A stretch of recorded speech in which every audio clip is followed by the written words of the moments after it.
E2 ਦਾ ਕੰਮ ਤਾਂ ਆਪਾਂ ਕਾਫ਼ੀ ਚਿਰਾਂ ਤੋਂ ਹੀ, ਜਦੋਂ ਤੋਂ ਮਤਲਬ ਕਿ 10-15 ਸਾਲ ਹੁਣ ਤਾਂ ਹੋ ਗਏ ਕਰਦੇ ਆ ਰਹੇ ਹਾਂ। ਕਈ ਵਾਰੀ ਇਹਦੇ ਉੱਤੇ ਡਿਸਕਸ਼ਨ ਵੀ ਕੀਤੀ ਹੈ। ਪਰ ਇੱਕ ਆਪਾਂ ਵੀਡੀਓ ਅਪਲੋਡ ਕੀਤੀ ਸੀਗੀ, ਇੱਕ ਬਾਈ ਦਾ ਸਪੇਨ ਤੋਂ ਸੀਗਾ, ਤੇ ਉਹਦਾ ਕੇਸ ਜਿਹੜਾ E2 ਦਾ ਗ੍ਰਾਂਟ ਹੋਇਆ ਸੀਗਾ ਗਰੋਸਰੀ ਹਾਂਜੀ। ਸਟੋਰ ਦੇ ਕਰਕੇ, ਹੂੰ। ਉਹ ਜਦੋਂ ਇਹੀ ਵੇਖਣ ਨੂੰ ਮਿਲਦਾ ਕਿ ਜਦੋਂ ਇੱਕ ਪੰਜਾਬੀ ਦਾ ਹੋ ਜਾਂਦਾ ਤਾਂ ਫਿਰ ਦੂਜਾ ਕਹਿੰਦਾ ਯਾਰ ਆਹੋ ਇਹ ਚੀਜ਼ ਵੀ ਹੋ ਸਕਦੀ ਆ, ਹੌਲੀ ਚੀਜ਼ ਹੋ ਜਾਂਦੀ ਹੈ। ਜੀ। ਸੋ E2 ਪ੍ਰੋਗਰਾਮ ਕਦੋਂ ਦਾ ਹੀ ਇਹ ਐਗਜ਼ਿਸਟ ਕਰਦਾ, ਕਾਫੀ ਸਾਰੇ ਇਹਦੇ ਬੈਨੀਫਿਸ਼ਰੀ ਜਿਹੜੇ ਹੈਗੇ ਆ। ਤੇ ਪਰ ਜਿੱਦਾਂ ਕਹਿ ਲਓ ਤੁਸੀਂ ਕਿ ਬੰਦਾ ਆਪਣੀ ਜ਼ੁਬਾਨ 'ਚ ਜਿਹੜਾ ਆਪਣੇ ਵਰਗਾ ਦੂਜੇ ਬੰਦੇ ਨੂੰ ਵੇਖਦਾ ਕਿ ਅੱਛਾ ਇਹਦਾ ਹੋਇਆ, ਤੇ ਫਿਰ ਉਹਦੀ ਸਾਰੇ ਹਫ਼ਤੇ ਜਿਹੜਾ E2 ਦੀਆਂ ਇਨਕੁਆਇਰੀਜ਼ ਜਿਹੜੀਆਂ ਚੱਲਦੀਆਂ ਰਹੀਆਂ, ਤੇ ਤਾਂ ਕਰਕੇ ਫਿਰ ਆਪਾਂ ਸੋਚਿਆ ਕਿ ਇਹਦਾ ਜਿਹੜਾ ਕਈ ਲੋਕਾਂ ਨੂੰ ਨਹੀਂ ਵੀ ਪਤਾ ਦੁਬਾਰਾ, ਚਾਹੇ ਤਾਂ ਆਪਾਂ ਇਹਨੂੰ ਦੁਬਾਰਾ ਇਹ ਜਿਹੜਾ ਟੌਪਿਕ ਆ ਇਹ ਕਵਰ ਕਰਨਾ ਚਾਹੀਦਾ। ਜੀ। ਤੇ E2 ਵੀਜ਼ੇ ਬਾਰੇ, ਇਨਵੈਸਟਮੈਂਟ ਬੇਸ ਜਿਹੜਾ ਤੁਹਾਨੂੰ ਇੱਥੇ ਵਰਕ ਵੀਜ਼ਾ ਮਿਲਦਾ, ਉਹਦੇ ਬਾਰੇ ਜਿਹੜੀ ਆ ਗੱਲ ਕਰਾਂਗੇ ਅੱਜ। ਬਿਲਕੁਲ। ਸੋ ਇਹ ਵਧੀਆ ਜਿਹੜੀ ਇੱਕ ਚੀਜ਼ ਹੈ, ਇੱਕ ਟੌਪਿਕ ਆ। ਇੱਕ ਉਸ ਦੇ ਵਿੱਚ ਥੋੜ੍ਹਾ ਡਿਫਰੈਂਟ ਹੁੰਦਾ ਅਸਾਈਲਮ ਦੇ ਨਾਲੋਂ। ਜਿਹੜਾ US ਦੇ ਵਿੱਚ ਇੱਕ ਇਨਵੈਸਟਮੈਂਟ ਵੀਜ਼ਾ EB ਵਾਲਾ ਆ, ਉਹ ਥੋੜ੍ਹਾ ਬਹੁਤ ਜ਼ਿਆਦਾ ਉਹਦੇ ਵਿੱਚ ਮਨੀ ਇਨਵੋਲਵ ਆ, ਡਾਲਰ ਇਨਵੋਲਵ ਆ। ਇਹਦੇ ਵਿੱਚ ਤੁਹਾਨੂੰ ਥੋੜ੍ਹੇ ਘੱਟ ਮਨੀ ਦੇ ਨਾਲ ਵੀ ਜਿਹੜਾ ਉਹ ਕੰਮ ਹੋ ਜਾਂਦਾ। ਸੋ ਅੱਜ ਆਪਾਂ E2 ਵੀਜ਼ੇ ਨੂੰ ਲੈ ਕੇ ਇੱਕ ਹਿਸਾਬ ਦੇ ਨਾਲ ਅਟਰਨੀ ਕਹਿਣਾ ਜੀ ਵੀ ਥੋੜ੍ਹੀ ਅਮਾਊਂਟ ਦੀ ਇਨਵੈਸਟਮੈਂਟ ਦੇ ਨਾਲ ਤੁਸੀਂ ਇੱਥੇ ਆਪਣੇ ਪੈਰ ਧਰਾਵਾ ਕਰ ਸਕਦੇ ਹੋ। ਬੇਸਿਕਲੀ ਇਹ ਜਿਹੜੀ ਚੀਜ਼ ਹੋ ਜਾਂਦੀ ਹੈ। ਸੋ E2 ਵੀਜ਼ੇ ਦੇ ਬਾਰੇ ਜੇ ਤੁਸੀਂ ਸ਼ੁਰੂਆਤ ਦੇ ਵਿੱਚ ਦੱਸੋ ਵੀ ਕੀ ਸਾਰੀਆਂ ਕੰਟਰੀਜ਼ ਦੇ ਲੋਕ E2 ਵੀਜ਼ਾ ਕਰ ਸਕਦੇ ਨੇ, ਜਾਂ ਕੋਈ ਸਪੈਸੀਫਿਕ ਕੰਟਰੀਜ਼ ਤੋਂ ਹੀ E2 ਵੀਜ਼ਾ ਕੀਤਾ ਜਾਂਦਾ ਹੈ? ਨਹੀਂ, ਸਪੈਸੀਫਿਕ ਕੰਟਰੀ ਵਾਲੇ ਲੋਕ ਜਿਹੜੇ ਆ ਸਕਦੇ ਆ, ਤੇ ਉੱਥੇ ਦੇ ਸਿਟੀਜ਼ਨ ਜਿਹੜੇ ਹੋਣੇ ਚਾਹੀਦੇ ਆ, ਪਾਸਪੋਰਟ ਹੋਲਡਰ। ਠੀਕ ਹੈ। ਗ੍ਰੀਨ ਕਾਰਡ ਨਹੀਂ ਹੋਣਾ ਚਾਹੀਦਾ, ਗ੍ਰੀਨ ਕਾਰਡ ਵਾਲਾ ਨਹੀਂ, ਇਹਦੇ ਵਿੱਚ ਪਰਮਾਨੈਂਟ ਰੈਜ਼ੀਡੈਂਟ ਨਹੀਂ ਇਹਦੇ ਵਿੱਚ ਐਲੀਜੀਬਲ ਹੁੰਦਾ ਜੇ ਬੰਦਾ ਉਹ ਕੰਟਰੀਆਂ ਦਾ ਸਿਟੀਜ਼ਨ ਹੈਗਾ। ਤੇ ਇਹਦੇ ਵਿੱਚ ਕਿਹੜੀਆਂ ਕੰਟਰੀਜ਼ ਆਉਂਦੀਆਂ, ਤੁਸੀਂ ਆਪਣਾ ਜਿਹੜਾ ਗੂਗਲ ਤੇ ਚੈੱਕ ਕਰ ਸਕਦੇ ਆ। E2 ਟਰੀਟੀ ਕੰਟਰੀ ਲਿਸਟ ਜੇ ਤੁਸੀਂ ਪਾਓ ਨਾ ਕਿ ਕਿਹੜੇ ਦੇਸ਼ਾਂ ਦੇ ਨਾਲ ਅਮਰੀਕਾ ਨੇ ਟਰੀਟੀ ਕੀਤੀ ਆ, ਜੀ। ਤੇ ਉਹ ਕੰਟਰੀ ਇਹਦੇ ਵਿੱਚ ਆ ਜਾਂਦੇ ਆ। ਤੇ ਨੋਰਮਲੀ ਜਿਹੜੇ ਆਪਣੇ ਪੰਜਾਬੀ ਲੋਕ ਜਿਹੜੇ ਜਿੱਥੇ ਜਿੱਥੇ ਵੀ ਯੂਰਪੀਅਨ ਕੰਟਰੀਜ਼ 'ਚ ਹੈਗੇ ਆ, ਕਾਫੀ ਸਾਰਾ ਜਿਹੜੀ ਯੂਰਪ ਦੀਆਂ ਕੰਟਰੀਜ਼ ਇਹਦੇ ਵਿੱਚ ਆ ਜਾਂਦੀਆਂ, ਪਰ ਹਰੇਕ ਕੰਟਰੀ ਨਹੀਂ ਆਉਂਦੀ। ਤੇ Australia, Canada, UK, France, Germany, Italy, ਤੇ ਫਿਲੀਪੀਨਸ, ਆਪਣਾ ਪਾਕਿਸਤਾਨ ਹੋ ਗਿਆ, ਤੇ ਇਦਾਂ ਦੇ ਕਾਫੀ ਸਾਰੇ ਕੰਟਰੀ ਇਹਦੇ ਵਿੱਚ ਜਿਹੜੇ ਆਪਣੇ ਆ ਜਾਂਦੇ ਆ। ਤੇ ਇਹਨੂੰ ਸਿੰਪਲ ਰਸਤਾ ਇਹ ਹੈ ਕਿ ਇਹ ਚੈੱਕ ਕਰੋ ਤੁਸੀਂ ਕਿਹੜਾ ਕਿਹੜਾ ਦੇਸ਼ ਕਿਹੜੀ ਟਰੀਟੀ 'ਚ E2 ਟਰੀਟੀ ਦੇ ਥੱਲੇ ਆਉਂਦਾ ਕਿ ਨਹੀਂ ਆਉਂਦਾ। ਠੀਕ ਹੈ ਜੀ। ਸੋ ਹੁਣ ਮੰਨ ਲਓ ਵੀ ਚਲੋ ਆਪਾਂ ਆਪਣੇ ਗੁਆਂਢੀ ਮੁਲਕ ਕੈਨੇਡਾ ਦੀ ਗੱਲ ਕਰ ਲੈਂਦੇ ਹਾਂ, ਯੂਰਪ ਦੀਆਂ ਜਿਹੜੀਆਂ ਕੁਝ ਕੰਟਰੀਜ਼ ਦੀ ਗੱਲ ਕਰ ਲੈਂਦੇ ਹਾਂ ਵੀ ਹਾਂ ਉਹ ਜਿਹੜੀਆਂ ਆਉਂਦੀਆਂ ਆ।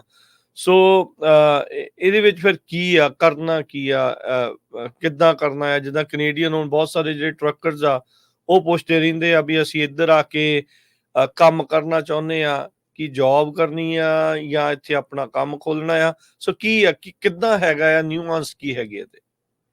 ਜੀ, ਸੋ ਆਬਵੀਅਸਲੀ ਇਨਵੈਸਟਮੈਂਟ ਬੇਸਡ ਜਿਹੜਾ ਵੀਜ਼ਾ ਹੈਗਾ, ਤੇ ਇਨਵੈਸਟਮੈਂਟ ਚਾਹੀਦੀ ਆ। ਸ਼ੋਅ ਨਹੀਂ ਕਰਨ ਵਾਲੇ ਚਾਹੀਦੇ ਸਿਰਫ ਪੈਸੇ, ਐਕਚੁਅਲ 'ਚ ਇਨਵੈਸਟ ਜਿਹੜੇ ਉਹ ਕਰਨੇ ਪੈਂਦੇ ਆ। ਠੀਕ ਹੈ। ਤੇ ਕੰਪਨੀ ਦੇ ਵਿੱਚ ਤੁਹਾਨੂੰ ਖੋਲ ਕੇ ਇਨਵੈਸਟ ਕਰਨੇ ਪੈਂਦੇ ਆ, ਜਿਹਦੇ ਵਿੱਚ ਤੁਹਾਡੀ 50% ਜਾਂ ਉਸ ਤੋਂ ਜ਼ਿਆਦਾ ਹਿੱਸੇਦਾਰੀ ਜਿਹੜੀ ਹੋਣੀ ਚਾਹੀਦੀ ਆ।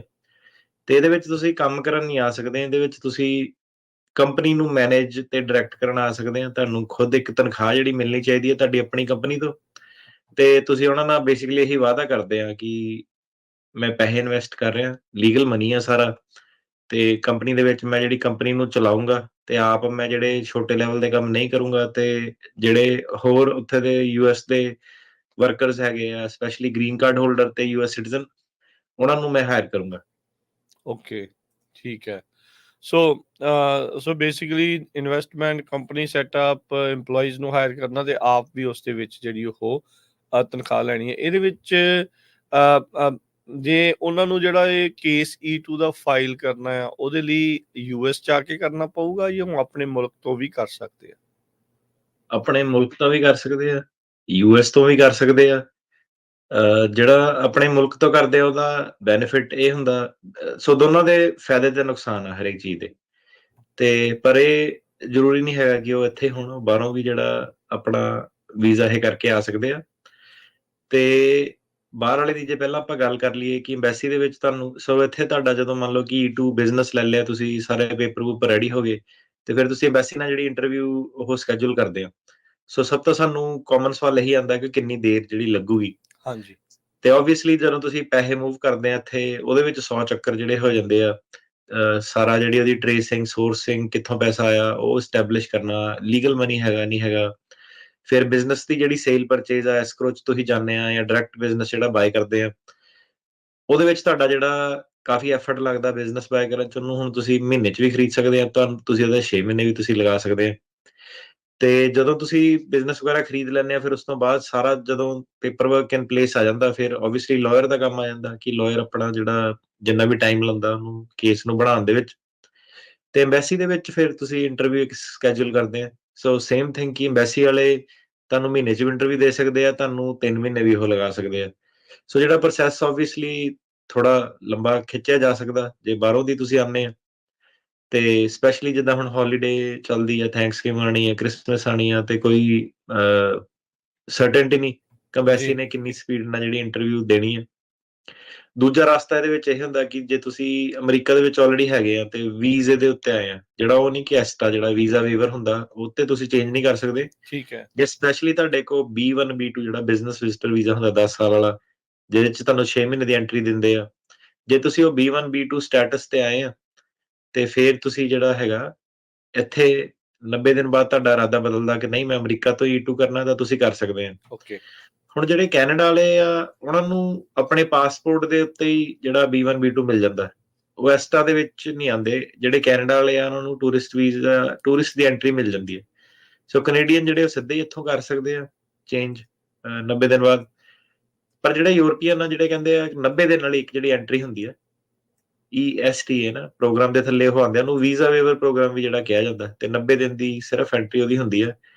ਉਹ ਤੋਂ ਤੁਸੀਂ ਜਿਹੜਾ ਚੇਂਜ ਨਹੀਂ ਕਰ ਸਕਦੇ ਆ। ਸੋ ਯੂਰਪ ਵਾਲੇ ਜਾਂ ਹੋਰ ਕੋਈ ਵੀ ਕੈਨੇਡਾ ਤੋਂ ਇਲਾਵਾ ਜਿਹੜੇ ਦੂਜੇ ਆ ਕੰਟਰੀਆਂ ਤੋਂ ਆ ਰਹੇ ਆ, ਉਹਨਾਂ ਨੂੰ ਜਿਹੜਾ ਜਿਹੜਾ ਆਟੋਮੈਟਿਕ ਵੀਜ਼ਾ ਵੇਵਰ ਉਹ ਤੇ ਚੇਂਜ ਨਹੀਂ ਹੋ ਸਕਦਾ। ਜੇ ਉਹ ਵੀਜ਼ਾ ਲੈ ਕੇ ਸਿਰਫ ਜਾਣ, ਫਿਰ ਤੁਹਾਨੂੰ ਜਿਹੜੀ ਇਹ ਚੇਂਜ ਆਫ ਸਟੇਟਸ ਇੱਥੇ ਮਿਲ ਸਕਦੀ ਹੈ। ਸੋ ਇਹ ਦੋ ਤਰੀਕੇ ਜਿਹੜੇ E2 ਵੀਜ਼ਾ ਹਾਸਲ ਕਰਨ ਦੇ ਹੈਗੇ। ਠੀਕ ਹੈ ਹੁਣ ਜਿਹੜੀ ਇਹਦੀ ਕਲਾਸੀਫਿਕੇਸ਼ਨ ਆ, ਜਿੱਦਾਂ ਤੁਸੀਂ ਦੱਸਿਆ ਵੀ ਇਹ ਇੱਕ ਨਾਨ ਇਮੀਗ੍ਰੈਂਟ ਵੀਜ਼ਾ ਹੀ ਆ।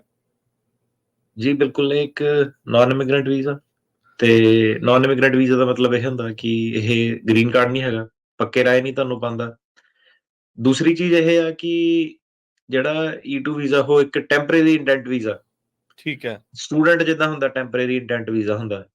ਟੂਰਿਸਟ ਵੀਜ਼ਾ ਜਿਹੜਾ ਹੁੰਦਾ ਉਹ ਟੈਂਪਰੇਰੀ ਇੰਟੈਂਟ ਵੀਜ਼ਾ ਜਿਹੜਾ ਹੁੰਦਾ। ਟੈਂਪਰੇਰੀ ਇੰਟੈਂਟ ਦਾ ਮਤਲਬ ਇਹ ਹੁੰਦਾ ਕਿ ਹਰ ਮੌਕੇ ਤੇ ਤੁਸੀਂ ਸ਼ੋਅ ਕਰਨਾ ਹੁੰਦਾ ਕਿ ਤੁਸੀਂ ਵਾਪਸ ਆਪਣੇ ਚਲੇ ਜਾਣਾ। ਦੇਸ਼ ਜਾਓਗੇ। ਹੂੰ ਤੇ ਜੇ ਉਹਨਾਂ ਨੂੰ ਸੰਕੇਤ ਮਿਲ ਜਾਵੇ ਕਿ ਨਹੀਂ ਇਹਨੇ ਇੱਥੇ ਜੰਮ ਜਾਣਾ, ਟਿਕ ਜਾਣਾ, ਤੇ ਕਈ ਵਾਰੀ ਉਹ ਵੀਜ਼ਾ ਨਹੀਂ ਦਿੰਦੇ। ਸੋ ਆਬਵੀਅਸਲੀ E2 ਵੀਜ਼ੇ ਦੇ ਵਿੱਚ ਥੋੜੇ ਜਿਹੇ ਹਲਕੇ ਜਿਹੇ ਉਹ ਰਿਲੈਕਸ ਰਹਿੰਦੇ ਆ। ਸਟੂਡੈਂਟ ਵੀਜ਼ਾ ਵਗੈਰਾ, ਟੂਰਿਸਟ ਵੀਜ਼ਾ ਜ਼ਿਆਦਾ ਡਿਨਾਈ ਕਰਦੇ ਆ। ਪਰ ਇਹਦੇ ਵਿੱਚ ਇਹਨਾਂ ਨੂੰ ਵੀ ਫਾਇਦਾ ਜਿਹੜਾ ਹੁੰਦਾ, ਕਿਉਂਕਿ ਤੁਸੀਂ ਆਉਂਦੇ ਆ ਉਰੇ, ਇਨਵੈਸਟਮੈਂਟ ਕਰਦੇ ਆ, ਫਿਰ ਜੌਬ ਕ੍ਰੀਏਸ਼ਨ ਕਰੋਗੇ।